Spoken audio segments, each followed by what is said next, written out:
नमस्कार दोस्तों, एक बार फिर से पीओके चर्चा का विषय बन चुका है, यानी कि पाक ऑक्यूपाइड कश्मीर।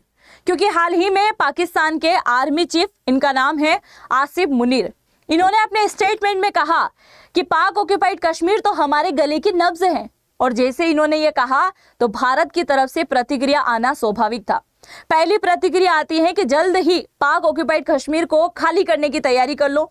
दूसरा, हमारे भारत के जो बड़े लीडर्स में से एक है रक्षा मंत्री राजनाथ सिंह और लेफ्टिनेंट जनरल उपेंद्र द्विवेदी, इनके द्वारा कहा गया कि भारत सरकार अगर परमिशन दे तो हम जल्द ही पीओके को भारत में मिलाने की तैयारी शुरू कर सकते हैं। आप मुझे कमेंट में बताइएगा, क्या पाक ऑक्यूपाइड कश्मीर को जल्द ही भारत में शामिल करना चाहिए कि नहीं करना चाहिए। आगे मैं आपको बता देती हूँ कि पीओके है कहाँ पे। ये हमारा जम्मू कश्मीर का क्षेत्र है। यहाँ पे नॉर्थन एरिया आपको दिखाई दे रहा होगा। ये जो ग्रीन कलर का नॉर्थन एरिया है, ये है पाक ऑक्यूपाइड कश्मीर, जिसको 1947 में पाकिस्तान ने जबरदस्ती अपने में मिला लिया था। आज भी यहाँ की जनता खुश नहीं है। इनके स्टेटमेंट भी मैं आगे आपको दिखाने वाली हूँ। दूसरा, ये है अक्साई चीन, जो कि चाइना ने अपन से ये हिस्सा कहीं ना कहीं छीन रखा है। पहले पीओके का नंबर है, फिर अक्साई चीन की बात आएगी। अब ये आपको पिक्चर में दिखाई दे रहे हैं, ये है पाकिस्तान के आर्मी चीफ। ठीक है, तो पाकिस्तान के जो आर्मी चीफ हैं, इन्होंने क्या किया, अभी एक सभा बुलाई और इस सभा का नाम है ओवरसीज पाकिस्तानी सम्मेलन। इनमें उन सभी व्यक्तियों को एक कमरे में बिठाया गया जो पाकिस्तान को छोड़कर किसी और देश में निवास करने के लिए चले गए। उनके सामने इन्होंने स्टेटमेंट दिया और कहा कि पाकिस्तान किस प्रकार से बना, ये आने वाली पीढ़ियों को याद रखना चाहिए। और आप मेरे छोटे भाई बहन जैसे जो भी व्यक्ति यहाँ पे बैठा हुआ है, उन सबको, मेरे बच्चे जैसे जो भी व्यक्ति हैं, उन सबको अपने आने वाली पीढ़ियों को ये बताना चाहिए कि हमारे पूर्वजों ने किस प्रकार से संघर्ष किया और किस प्रकार से पाकिस्तान का निर्माण किया। क्योंकि हम और हमारी सोच बिल्कुल हिंदुओं से अलग है, और अगर हमारी सोच हिंदुओं के साथ किसी भी प्रकार से मेल खाती तो हमारे पूर्वजों को कभी जरूरत ही नहीं पड़ती। आज दो देश न होकर केवल एक देश होता। हमारी परंपराएं अलग है, हमारी संस्कृति अलग है, हमारी पहचान अलग है। हम हिंदुओं से बिल्कुल अलग हैं। और ये सारे स्टेटमेंट किसने कहा? इनके द्वारा कहा गया। ठीक है, तो ये हर एक व्यक्ति को समझा रहे हैं। दूसरा, पाक ऑक्यूपाइड कश्मीर का मुद्दा कहां से उठा? अभी कुछ समय पहले ये भाई साहब जो हैं, पाकिस्तान आर्मी के चीफ जो हैं, इनका नाम है मुनीर, ये कहाँ पे गए थे? तो रेख चिकरी नामक एक स्थान है जो कि पाक ऑक्यूपाइड कश्मीर में आता है, जो कि अभी पाकिस्तान के कब्जे वाला इलाका है। ये वहाँ पे रेकी करने के लिए गए थे, और ये जैसे ही वहाँ पे गए तो हमारे भारत के जो लीडर्स हैं, उन्होंने प्रतिक्रिया देना शुरू कर दी, और उनकी प्रतिक्रिया पे ये भाई साहब बोल पड़े। ठीक है, तो इनको जाने की जरूरत नहीं थी, वैसे गए हैं। इसके साथ ही इन्होंने इस सभा के दौरान कई सारी बातें कही। उनमें से एक प्रमुख बात थी, इन्होंने कहा कि पूरी दुनिया में केवल दो ऐसी रियासतें हैं जिनको कलमों के द्वारा बनाया गया है ना, बहुत मिन्नतों के बाद बनाया गया, और उस पर मेहर है ऊपर वाले की, अल्लाह की मेहर है। उनमें से दो रियासतें इन्होंने बताई। पहली रियासती बताई इन्होंने तैयबा, है ना, और तैयबा का पिक्चर आपको यहाँ दिखाई दे रहा होगा। तैयबा जो कि आज का क्या कहलाता है? मदीना कहलाता है, जिसको बनाया गया था हमारे मोहम्मद पैगंबर साहब के आशीर्वाद से। ठीक है, और दूसरा बना था ये, जिसके अंदर कौन निवास करते हैं? कई सारे व्यक्ति निवास करते हैं बेसिकली। तो ये जो देश दिखाई दे रहा है आपको, पाकिस्तान, तो पाकिस्तान को बनाया गया, जो पाकिस्तान है 1300 साल बाद इसका निर्माण हुआ। अल्लाह की मेहर पे जो है इसका निर्माण कर दिया गया। ठीक है, तो हमारे अल्लाह की मेहरबानी हुई, जिसके बाद ये देश बना है। मैं क्या बोलूँ इसमें भाई, इसकी आकृति ऐसी है इस देश की, तो बोलने में आता है ना। चलिए खैर, अब आगे बढ़ते हैं। इन्होंने साथ ही ये दो बातों के अलावा एक और स्टेटमेंट दिया। इन्होंने कहा कि बलूचिस्तान के जो आतंकवादी इन दिनों बहुत ज्यादा ऊंचा उड़ रहे हैं। अभी आप सभी को पता है कि एक ट्रेन को हाईजैक इन्होंने किया, कई सारे लोगों को इन्होंने मार दिया, और समय समय पे कई सारे जो है बम धमाके भी ये कर रहे हैं। तो ये बोल रहे हैं कि बलूचिस्तान, BLA जो बलूचिस्तान लिबरेशन आर्मी है, वो भी कान खोल के सुन ले, हम तुमसे भी डरने वालों में से नहीं है, है ना। हम तुमसे भी नहीं डरते, क्योंकि हम जब भारत की 13 लाख आर्मी से डरने वाले नहीं हैं, तो हम तुम जैसे लोगों से क्या डरेंगे? मतलब तुम तो केवल 1500 आतंकवादी हो, और तुमसे क्या ही डरेंगे। और रही बात बलूचिस्तान की, तो बलूचिस्तान पाकिस्तान का गौरव है, और इसे हम किसी भी हालत में नहीं छीनने देंगे। तुम जो बार बार अलग देश की डिमांड कर रहे हो ना, ये देश भी हम अलग नहीं बनने देंगे।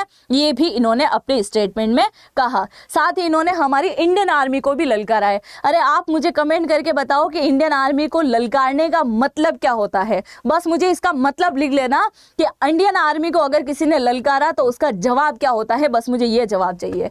दूसरा, अब इन्होंने ये सारे स्टेटमेंट तो दिए ही हैं, अब जैसे स्टेटमेंट दिया, एक और आखिरी स्टेटमेंट मैं आपको दिखा देती हूँ, फिर हम चलेंगे भारत की प्रतिक्रिया की तरफ। इसके साथ ही मुनीर ने एक स्टेटमेंट दिया जिसमें इन्होंने कहा कि अभी कुछ समय पहले भारत जो है हमारे पाकिस्तान के नागरिकों को मार रहा था। समझ रहे हो ना आप?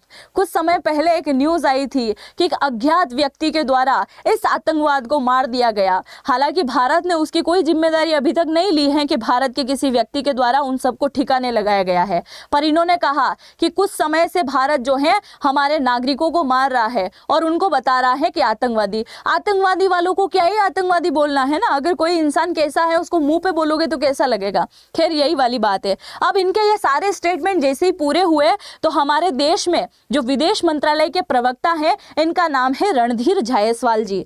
इन्होंने अपने स्टेटमेंट में ये कहा कि पाकिस्तान के तो अब उल्टे दिन कहीं ना कहीं शुरू हो गए हैं, है ना, क्योंकि अभी हाल ही में इन्होंने जो है इनका जो स्टेटमेंट आया है आसिम मुनीर का, आसिम मुनीर के स्टेटमेंट पे इन्होंने कहा कि अभी तो हमने तहव्वुर राणा को पकड़ा है, अभी तो वो न्याय के कटघरे में जाना बाकी है, और जैसे ही वो न्याय के कटघरे में जाएगा तो तुम जैसे कई सारे लोग जो हैं इस कटघरे में आके खड़े होने वाले हैं, तो जल्द ही अपनी बारी का भी इंतजार जरूर से करना, इनके द्वारा कहा गया। दूसरा आपको स्टेटमेंट दिखाती हूँ मैं, हमारे देश के जो गृह मंत्री है अमित शाह, इनका भी स्टेटमेंट आता है। इन्होंने बोला कि पाक ऑक्यूपाइड कश्मीर के लिए तो हमने जम्मू कश्मीर विधानसभा में टोटल 24 सीटें आवंटित करी हैं, और 24 सीटें जो है कहीं ना कहीं आने वाले टाइम में पाक ऑक्यूपाइड कश्मीर के लिए बड़े फायदेमंद कहीं ना कहीं साबित होने वाली है। अब पाक ऑक्यूपाइड कश्मीर के लोग जो है बिल्कुल भी खुश नहीं है, इनके बारे में भी मैं आपको आगे बताने वाली हूँ। अब ये जो पाक ऑक्यूपाइड कश्मीर है ना, पाक ऑक्यूपाइड कश्मीर जो है उसके अंदर ये लोग क्या करते हैं, ट्रेनिंग देते हैं। पाकिस्तान की जो आर्मी है, पाकिस्तान की जो सेना है, वो क्या करती है, पाकिस्तान के अंदर आतंकवादियों को खुद ट्रेनिंग देती है, और ट्रेनिंग के साथ साथ उनको हथियार भी देती है। आप पिक्चर में देख सकते हैं, इनको ट्रेनिंग भी दी जाती है, हथियार भी देते हैं। कहाँ पे देते हैं ये, तो पाक ऑक्यूपाइड कश्मीर के अंदर, वहीं पे रेडी करके बॉर्डर पे इनको छोड़ दिया जाता है। कहाँ, भारत के उस कश्मीर वाले इलाके में। मतलब कहीं ना कहीं आतंकवाद को बढ़ावा देने वाला देश है, और जब आतंकवादी को आतंकवादी बोल दिया जाता है तो बहुत ज्यादा बुरा लगता है। ठीक है, इसके अलावा अभी हाल ही में, अब हम सबसे मेन मुद्दे की बात कर लेते हैं, पाक ऑक्यूपाइड कश्मीर की जनता का क्या कहना है इतने सारे रिएक्शन के बाद में। तो अभी मैं आपको बताऊं, अभी हाल ही में 14 अगस्त को, जैसे आप सभी को पता है कि 1947 में जब आज़ादी मिली तो 14 अगस्त को पाकिस्तान मनाता है अपना स्वतंत्रता दिवस, और 15 अगस्त को मनाते हैं हम अपना स्वतंत्रता दिवस। तो इस बार 14 अगस्त के दिन को इन लोगों ने चूज किया, पाक ऑक्यूपाइड कश्मीर वाले लोगों ने, और इसको मनाया ब्लैक डे। इन्होंने बोला कि काला इतिहास वाला दिन है हमारे लिए, क्योंकि हम पीओके के साथ में नहीं रहना चाहते, हम इसके साथ किसी भी टाइप से खुश नहीं है। अब पाक ऑक्यूपाइड कश्मीर के कुछ लोगों का क्या कहना है, कुछ लोगों का कहना है कि हमें एक अलग देश बना दिया जाए, ना तो हमें भारत के साथ मिलने में दिलचस्पी है, ना हमें पाकिस्तान के साथ में मिलने में दिलचस्पी है, इसके लिए हमें एक अलग से देश दे दिया जाए। दूसरे कई सारे लोग जो है भारत के अंदर मिलने के लिए जो है उछले जा रहे हैं, बोल रहे हैं कि जल्दी हमको भारत के अंदर मिला लो, पर वो डरते हैं बोलने से। किसके लिए, आईएसआई का डर जो है इतना दिखा रखा है, आतंकवाद का डर इतना दिखा रखा है, जिससे वो लोग खुल के बोल नहीं पाते। अभी कुछ समय पहले लोगों के द्वारा जो है रैलियां निकाली गई, और उन रैलियों में लोगों ने कहा कि हम भारत के अंदर शामिल होना चाह रहे हैं, क्योंकि अभी इन दिनों जो है कश्मीर के अंदर कई सारा विकास हुआ है, सुरक्षा को लेके, बिजली को लेके, सेना को लेके, हर टाइप का वहाँ विकास उन लोगों को दिख रहा है। तो वो बार बार यही बोल रहे हैं कि हमको जल्दी से जल्दी भारत के अंदर शामिल कर लिया जाए। आप मुझे कमेंट सेक्शन में लिख के जाओ, क्या भारत के अंदर पाक ऑक्यूपाइड कश्मीर के इलाके को जल्दी मिलाना चाहिए, क्या उन लोगों का एक जनमत संग्रह करा देना चाहिए, जिससे पता चल जाए कि वहाँ के लोग कितना दुखी है। दूसरा, उन्होंने पाकिस्तान को लेके भी स्टेटमेंट दिया कि पाकिस्तान केवल उनकी जमीन का उपयोग करता है, ना कि उनके किसी भी अधिकारों को लेके बात करता है। तो अधिकारों को लेके तो कभी वो बात नहीं करेगा, केवल और केवल उनकी जमीनों का जो है उपयोग करेगा। दूसरा, बार बार पाकिस्तान हक जताता रहा है कि पाक ऑक्यूपाइड कश्मीर हमारा इलाका है, यहाँ के लोग हमारे हैं, पर हमको हमेशा फील हुआ है कि हम दूसरे अधिकार वाले लोग हैं, हम इनके साथ नहीं हैं। जैसा बलूचिस्तान है ना, बलूचिस्तान लिबरेशन आर्मी बोलती आई है कि हम पाकिस्तानी होने के बावजूद भी हमें कभी फील नहीं होता है कि हम पाकिस्तान के लोग हैं, क्योंकि इन सरकार का व्यवहार ही ऐसा रहा है। इसी टाइप से पीओके का व्यवहार, पीओके के साथ में जो व्यवहार है पाकिस्तानियों का, उनको लेके भी उन्होंने कहा कि ये सिर्फ और सिर्फ हमारा उपयोग कर रहे हैं, एक जंग लड़ रहे हैं फालतू की, जिसका कोई भी अर्थ ही नहीं निकलने वाला है। तो आप मुझे कमेंट सेक्शन में लिख के जाइएगा, क्योंकि पाक ऑक्यूपाइड कश्मीर में रह रहे लोगों के द्वारा कई सारा जो है अभी असंतोष फैला हुआ है, वो लगातार रैलियां निकाल रहे हैं और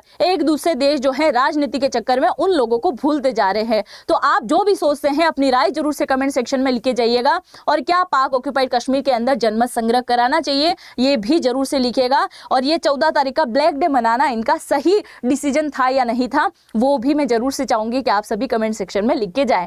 चैनल पे पहली बार आए हैं तो चैनल को सब्सक्राइब करना बिल्कुल भी मत भूलिएगा, और बेल आइकन को जरूर से हिट कर दीजिएगा, ताकि इसी प्रकार के वीडियो का नोटिफिकेशन सबसे पहले आपके पास में पहुंच सके। मिलता है नेक्स्ट वीडियो में, तब तक के लिए जय हिंद, जय भारत।